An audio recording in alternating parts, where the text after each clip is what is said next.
நாம 2 நாளைக்கு முன்னாடி சீமான் அவர்களை விமர்சனம் செஞ்சு வீடியோ போட்டிருந்தோம். ஆனால் சீமானுடைய தம்பிகள் சீமானுடைய அரசியல் பத்தி உனக்கு என்ன தெரியும் சொல்லிட்டு எல்லாருமே விமர்சனம் எழுப்பினாங்க. முன்பெல்லாம் சீமான் அவர்கள் சரியான பாதையில திராவிட கட்சிகளை விமர்சனம் செய்து கொண்டு மக்களுக்கு சரியான அரசியல் அறிவை புகட்டி தெளிவுபடுத்தி இருந்தார்.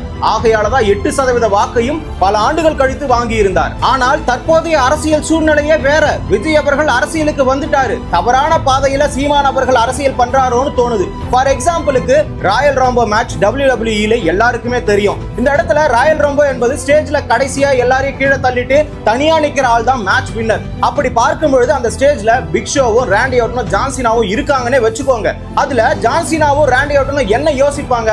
இந்த இடத்துல பலமாக இருக்கக்கூடிய பிக் ஷோவை கீழே தள்ளிட்டு நாம கடைசியா மேட்ச்ல மோதிப்போம்னு சொல்லிட்டு தான் யோசிப்பாங்க. இந்த இடத்துல விளையாட்டுக்கே இவ்வளவு சாணக்கியதனமா யோசிக்கும் பொழுது தமிழ்நாட்டு அரசியல்ல திராவிட கட்சிகள் தன்னுடைய 2 கால்களாலேயும் கோலூன்றி இருக்கிறது. விஜய் அவர்கள் திராவிட கட்சிகளுடைய ஒரு காலை எப்படியாச்சும் முட்டி மோதி கீழே தள்ளிடலாம்னு ட்ரை பண்ணிக்கிட்டு தான் இருந்தாரு. சீமான் அவர்கள் ஆரம்பத்துல திராவிட கட்சிகளுடைய காலை 2 கையால பிடிச்சி கீழே தள்ளிட்டு தான் இருந்தாரு. ஆனா சடனா என்ன ஆச்சுன்னு தெரியல. விஜய் அவர்கள் தங்களுடைய 2 கைகளால திராவிட கட்சிகளுடைய காலை கீழே தள்ளிக்கிட்டு தான் இருந்தாரு. ஆனா சீமான் அவர்கள் இந்த இடத்துல ஒரு கையால திராவிட கட்சிகளுடைய கால்களையும் இன்னொரு கைகளால ஸ்ட்ராங்கா 2 கையால பிடிச்சி கீழே தள்ளிட்டு இருக்கக்கூடிய விஜயனுடைய கால்களை தரன்னு இழுத்துட்டு இருக்கிறாரு.